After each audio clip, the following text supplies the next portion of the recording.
Hey, meaningful movers. Welcome back to Moving with Meaning, the podcast, where actions have meaning, words have meaning, and we open up the conversations to discover what's your next move. I'm your host, Krystal. In today's episode, we are going to talk about change and the challenge with letting go of who you were for who you are growing towards. Sounds deep? Yeah, I know. But y'all know how it is and what we do. We need to set that theme, so let's go ahead and do that. The word of the day is amend. Now, this isn't doing or giving something to someone to make good on a past offense. Or is it? Maybe that is just the ticket, though you are directing that action back to yourself. That's always the hard part, to give ourselves the room to grow and change from the past inflictions we've done to ourselves. What do you say? Let's get into it. That's enough of me talking. How about we introduce our guest? And there's no one better to do that than herself, Jeanne. Why don't you go ahead and give the people a bit of background about yourself and what you're going to share with us today? Hi, thank you so much for having me. I am Jeanne-Mari Retief. I am the founder of Figgy Beauty, a skincare line for sensitive souls with dry skin woes, and The Anxious Calm, an e-learning platform for others like me struggling with anxiety disorders. I come from a background in international human rights and humanitarian law, and after my panic disorder and CPTSD diagnosis, I forged a new path, and that's what led me to Figgy Beauty and The Anxious Calm. Okay, hello. I know many people are going to relate to this today. I really like when we talked, how you mentioned, hey, I'm still a work in progress now. You know, I got some good things going on for me, and I'm learning along the way. And so that's really good because we want to continue to improve. We want to continue to kind of do what you're saying, is just forge and ground these techniques and message across the world and to many people. Well, I guess maybe let's start about, how did this happen with your panic attack diagnosis? Yeah, so I think this came from a long time. It wasn't really just because of my work. My work, which was the international human rights expertise, was because of, I think, my anxiety. So panic disorder usually stems from complex post-traumatic stress disorder. That basically means if you've been experiencing trauma on a compounded long-term basis, usually perpetuated by somebody close to you or in a position of trust. So I was sexually abused by my grandfather for a number of years when I was smaller. I grew up in a very challenging household, and I've always been super anxious. I think I went into human rights thinking, I know how to solve this and I know how to help people who feel like I feel. And when I do that, I don't need to think about how I feel because I'm helping in a kind of non-direct way. And then it just caught up with me at some point because they say the mind may forget, but the body doesn't. The body keeps the score. Yeah. Oh, man. Yeah. And I had a guest that talked about this and we disagreed a little bit, but I kept it going. But he was just saying, hey, this is how you ground is when you find purpose that affects other people and not so much yourself. And I was kind of like, whoa, no, for me, I have to invest in me. I got to get me right because I've done that. That is the first thing that everybody does is they go and look how I can help other people without fixing and focusing on myself because I can ignore this. I can ignore that and I can give somebody else the message and I can help other people, but I can't help myself, and you're trying to avoid that. And you're right. And it does catch up to you. What did you mean about growing up in a challenging environment? Like, as you were talking about that, I was like, okay, the sexual abuse, which I went through as well. Okay, that's challenging itself. Yeah. I grew up really as the pawn, I think, between two really bitterly divorced parents who stayed bitterly divorced. My one parent had his own challenges with alcohol and very short-tempered, very scary sometimes. My other parent had a lot of her own emotional generational trauma she did not know how to deal with, which led to a lot of very bizarre behaviors in my house that I never thought was bizarre because I didn't know any other type of normal. So to me, it was kind of normal. And I was always told, I'm so sensitive. Why am I crying so much? Why do I take things so personally? So I just always grew up thinking all of this that I see and that's going on around me, it's me. It's my fault. I'm too sensitive. I'm reading things wrong. I'm understanding it incorrectly. And that narrative still follows me today. I had a meeting yesterday where it was a really tough business negotiation. And that voice consistently comes up for me. Oh, did I read that email wrong? Maybe I didn't respond correctly. Maybe like I'm always coming from the point of view of I am wrong and I need to prove that I am right. Now I'm aware of that and I can kind of try and stop myself in the thinking. But if that's the way you grow up and you're so young and you're so manipulatable, you know, you can be influenced so easily, it's very hard to change your way of thinking when you're an adult because it's so ingrained into your blueprint, really. Ooh, okay. Speak. Yeah, as I'm listening to you, I'm thinking, wow, this feels so familiar. Like just how you were thinking and how you were talking about your experience, which you articulated very well, very, very well. Thank you. I remember feeling that way too, but I think there was a point in my adulthood where I was like, this wasn't right how I grew up. You know, like I felt like there was a lot of pressure put on me to help my parents out of their own trauma, out of the things that they were dealing with, out of their securities. I had to be this huge support system. I went into adulthood thinking the same way. Well, you know, if that was the value that they saw in me, that's the value that I guess I'm going to bring to other people. In the midst of that, I would put aside my own feelings. Basically, well, I know that if I ask them that or this question, even though I need this from them, I know that's going to make them uncomfortable and I don't want them to be uncomfortable. So I'm just going to deal with whatever I'm dealing with by myself and then draw all these assumptions, and then it'll hit a breaking point and then all this vomit come out and and they're like, what are you talking about? None of that happened. Where did you get that? Why didn't you come and talk to me about it? And it's like, well, I know you don't like to talk about things like that, you know? And so I became an enabler, right? So it does happen to do that. I actually went a little bit the other direction also, I think. I went, yes, okay, enabler, because you're walking on eggshells, right? You don't want to upset the boat, you don't want to rock the waters. But also, I had this deep need inside of me. I want to be the good girl. I want to make them proud. I want to do things right. So I, from a very young age, just completely launched into, it's me, I should fix me. So, I mean, I literally just read one of my diaries. I started writing when I was in grade 1. So I was already writing. And the first entry I had, and this is like from a 7-8-year-old girl, is me being so tough on myself because I had wanted my dad to take me somewhere to buy a toy. And I was upset because he wouldn't drive me. And I wrote in my diary of how disappointed I am at my emotions for doing that and why I wasn't a better girl to understand that I can't always get what I want. So I, from a very young age, went into it like, okay, so yeah, it is me. It is my fault. I need to do the self-growth work. I need to put in the right tools. I need to be a better person. And it's only when my breaking happened 5 or so years ago where I stood still and I went, like, wait a minute, I've been working me for as long as I can remember. Like, it's literally impossible that everything is me. Maybe something else is going on here. And that just kind of opened a floodgate of emotions for me, especially like emotions of betrayal and not understanding how people that can love you and are supposed to be your caregivers can do this to you, you know, and that's something I'm still kind of finding my way out of. For sure. Yeah, that's a great perspective. A pivot in a different way of hitting that wall or hitting just the climax of your story. I like how you said that because, and as I was thinking about this, as you're talking about this, I was thinking when that floodgate opens, that's the start of your growth. You feel like you're being torn down. You feel like all these things are happening, but it, just like you said, I was aware and I realized, no, this isn't how life is supposed to be. This, I am not broken. I am not all these things. It's like all of history is replaying back in that single moment. in a single moment. Yeah. That's where the growth happens. What were the effects of your panic attack? What ended up happening when this occurred?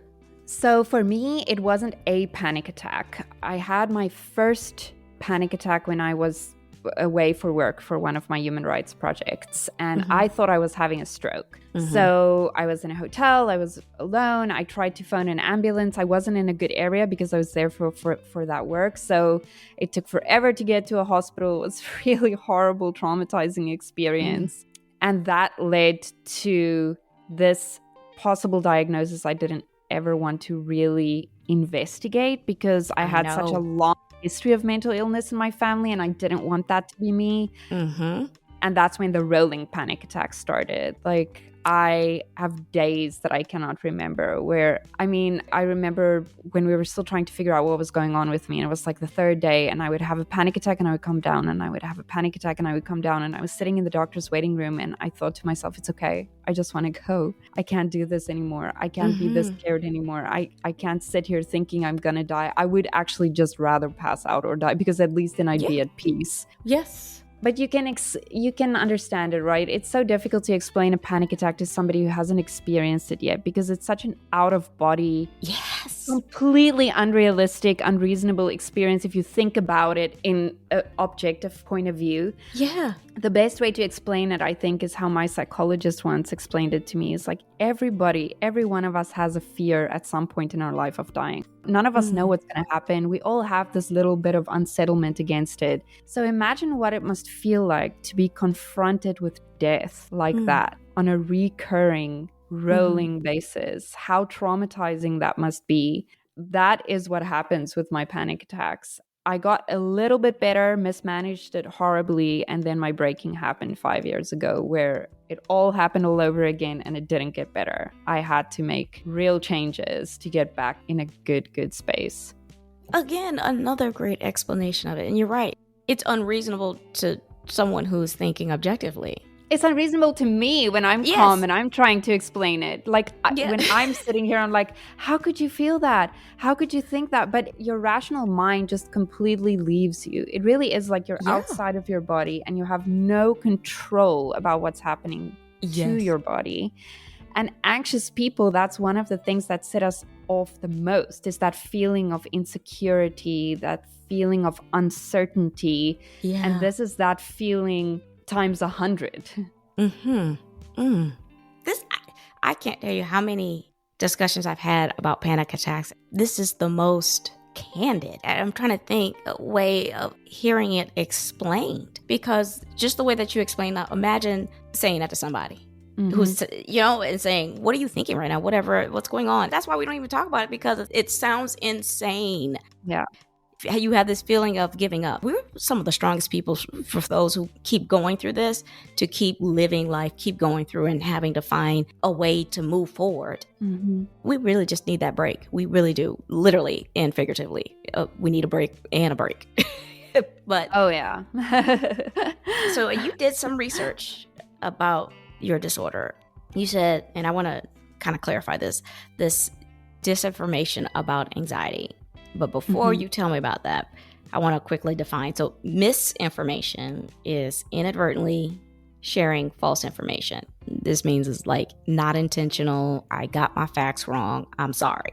Disinformation is deliberately spreading false information with the intention to mislead or deceive. So is it disinformation or is it misinformation about anxiety, you feel?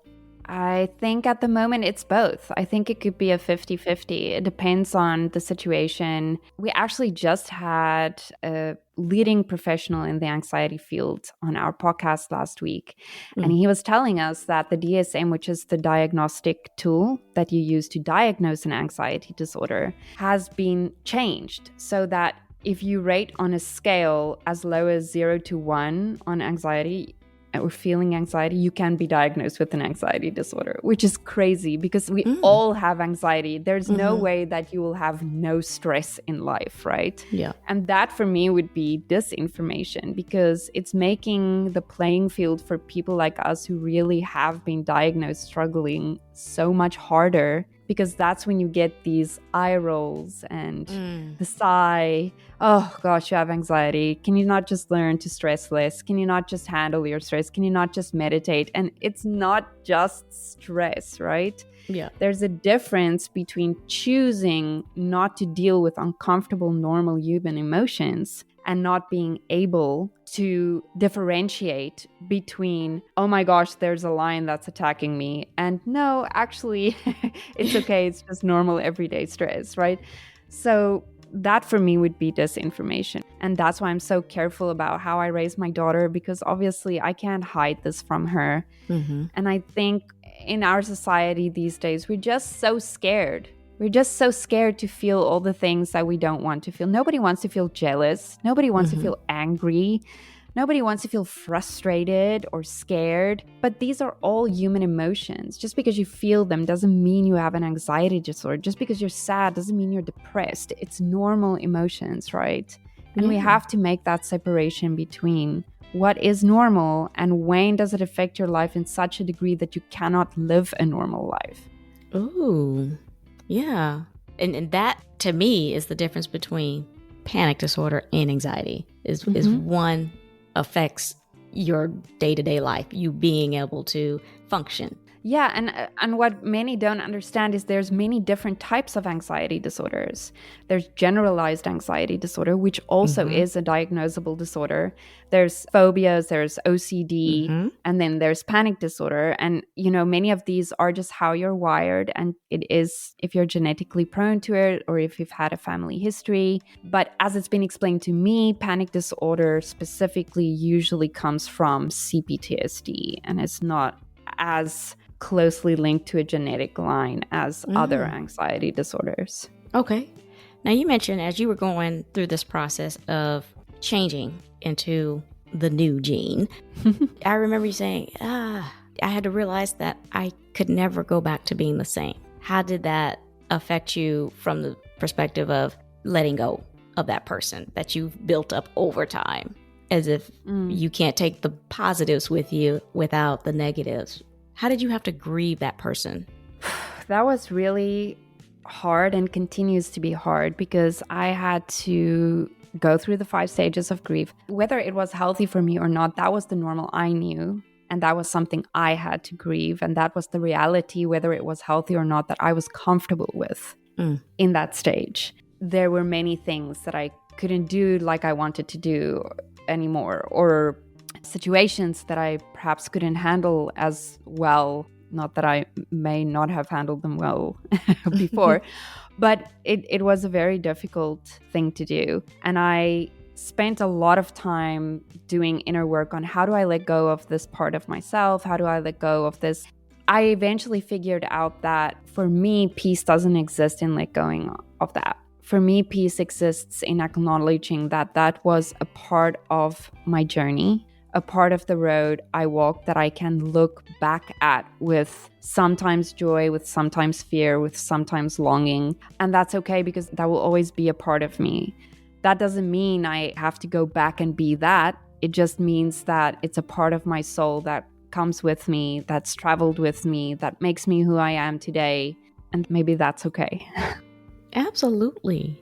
One thing that was difficult for me was to acknowledge that I had limitations. The reason it was hard for me was because I was like, oh no, I'm built for this because I've endured all these things to get to the level that I'm at. And to say, well, this person annoys, the what out of me. And every time I interact with them, I come away feeling anxious, and I don't know why. If I've been through this so many times, I've been through all of these things, why can I not handle this simple conversation with this individual? Right? It was very difficult. Like, it took me many years to kind of say, okay, this is a limitation for me, and I need to create a boundary. Like, it was very difficult to create a boundary for me. Now, today, I love it.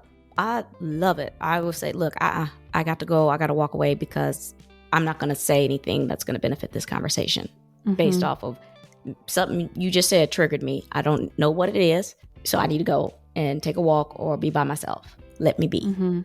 Right? Or if my children are doing something, I didn't want to tell them certain things because I didn't want them to, they look at me like a superhero. Like I could do anything. Like, I'm serious. If someone was to get a gun out and then I was to step in front of them, they're like, yeah, she's bulletproof. Like, I'm serious. Like, they look at you like no one can beat you. Nothing can happen to you. For me to go and tell them, I'm not good right now. I'm not good. I feel like I'm letting them down by doing that, to tell them I need space for me. I don't have time for you right now. Like, I feel real bad. Like, I feel real bad. But I had to take a moment. I said, well, I think I can communicate that to a point where they can understand that it's not them. That is not them. It's nothing to do with them. When I did that, I noticed that they were more considerate. They were more considerate. Yeah.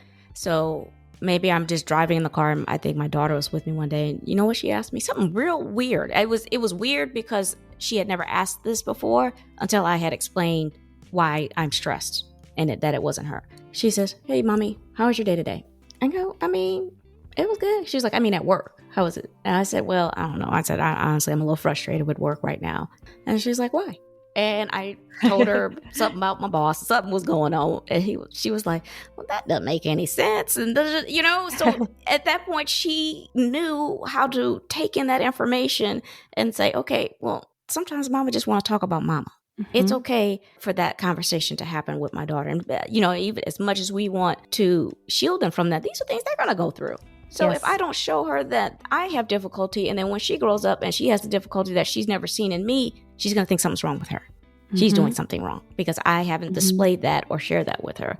So to me, acknowledging my limitations was difficult, but I found a way to make it very comfortable. How about you? Gosh, for me, limitations is a huge thing because I have to keep literally everything I do in balance, right? So my panic disorder is not just about not panicking. It's about what triggers the panic. And sometimes because of the CPTSD, it could be trauma triggers that I'm not prepared for. Like somebody touches my shoulder in a certain way or something just sets me off. So some things I can prepare for, others I can't, right? So it's about living a healthy lifestyle. I can't get hungry. I have to exercise a lot. All of these things I have to keep in level. And part of that is recognizing, okay, what are my limits? And I think that changed for me because I'm a perfectionist, so I don't want to have limits. I want to know I can do everything and achieve everything. But I think that changed for me when I saw that if I do not acknowledge my limitations, like everybody else has limitations, I create a situation for myself where I am even less effective. And that for me as a perfectionist is a huge no-no. Because when I exceed my limitations, for example, I pushed myself too far when I knew I needed to take this Friday off or I was feeling burnt out, and I get a panic attack, I'm worthless work-wise for 2 weeks because then it's the panic hangover, it's the depression, it's the migraines, it's the guilt of why I did this, it's the guilt of putting your family through this and seeing you like this. So instead of just taking that one day, I, in quotation marks, right, messed up for 2 weeks. And for the perfectionist in me, that's kind of like maybe a bit of a mind puzzle that works for me, right? Like, well, I can decide to do this limitation for a day. Everybody has limitations and still be good to go for the next couple of months. Or I can decide to ignore it and then lose 2 weeks because I didn't take this one day or these 2 hours. Now, I can do that and I do that really well work-wise, but I struggle immensely, and I still struggle immensely with my personal relationships. It's very difficult for me to set limitations there. For me personally, I hate the word boundaries, and I just feel if you come from this kind of background and if you're struggling with anxiety and you're an anxious person and you have difficult, especially interfamilial relationships, it's extremely terrifying to set boundaries. It is that process in itself anxiety invoking, so it personally hasn't worked for me. It's just made my anxiety worse. So I've learned to separate spaces in my mind where I occupy my own space and these people occupy their own spaces, and I do not engage with people that cause me the stress without Mm-hmm. preparing to enter their space Mm-hmm. and preparing to exit that space. Mm. Do you understand? Yeah. I cannot mix my world with theirs, because then I'm Yes. always 1 foot in and 1 foot out. And there's always kind of this pullback, and I can't do that tug of war. I need to be here where I feel safe, intermittently passing into danger zone and coming back to where I'm safe. Because, just because I'm ready to set a boundary and to say this is what I want and need doesn't mean they're ready to accept that. And that's what stresses me out. Very true. Very true. Look at this. That's a great last little tag there, was not only to prepare for the entry, but also the exit. Like, have a plan for both. Plan the entrance and the exit. That's good. Well, Jean, you just enlightened me, and I hate that we're coming up on time here, but do you have any golden nuggets you want to add that catch up, just to recap and leave the people with? Yeah, I mean, for me, it's just always important to know when we listen to these podcasts, and whoever is speaking and sharing their truth, you are not wrong. You're not broken. You're not less than because you're not where I am on my journey, or I am not where you're at on your journey. We all struggle. I do not have it all together. I've learned lessons. I continue to learn them. But just because I was able to share these things with you does not mean that I've got the golden ticket and I found the cure. I'm still, walking the struggle every day. That's okay, because life will always happen. No matter how prepared you are, it's just one of those things, and that's okay. Oh, that's so sweet. Thank you. That's the episode today. I know it's hard to let go of the person you were, considering all the effort and work you put into creating that independent, fearless, and can-do-it-all being. It's as if any change in how you process your thoughts, react to delays, or prioritize ease over excitement will threaten those characteristics you've worked so hard for. But in reality, you've increased your capacity for more meaningful conversations by letting go of entertaining fruitless relationships that were never meant to be in the first place. Of course, there is no end to this evolution. The world doesn't stop, so why should we? I truly appreciate Jean for sharing her personal story of the roller coaster of emotions and thoughts that accompany the growing pains of becoming a better version. Can any of you relate to the overwhelming feelings of realizing that running at top speed constantly is an unsustainable model? What are some of the feelings you find yourself in, and what growth in your social interactions have you noticed? I love it all, and so will someone else. Before I let you go, Jean, why don't you go ahead and remind the people who you are, where they can find your resources, or reach out to you.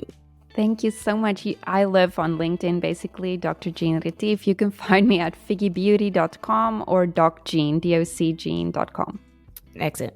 I will make sure that all of Jean's resources and connections are in the episode description, as well as on my website's resources page, movingwithmeaning.com. Make sure you guys subscribe to the show, Moving With Meaning, the podcast, and tap that alert bell so you know when these episodes drop.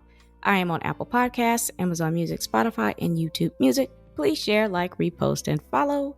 Tag someone. We are creating a community. Quick housekeeping before you go. Follow me on Instagram at movingwithmeaning82 and on Pinterest at author KB Clark. Also, connect with me on LinkedIn. I do dabble in TikTok at Krystal B. Clark. My Etsy store has some handy-dandy digital downloads. Lastly, run over to my YouTube channel and have a look or two. Links are in the episode. Alrighty, I'm Krystal on Moving With Meaning, the podcast, reminding you to take it one step at a time. All moves have meaning. Check y'all later.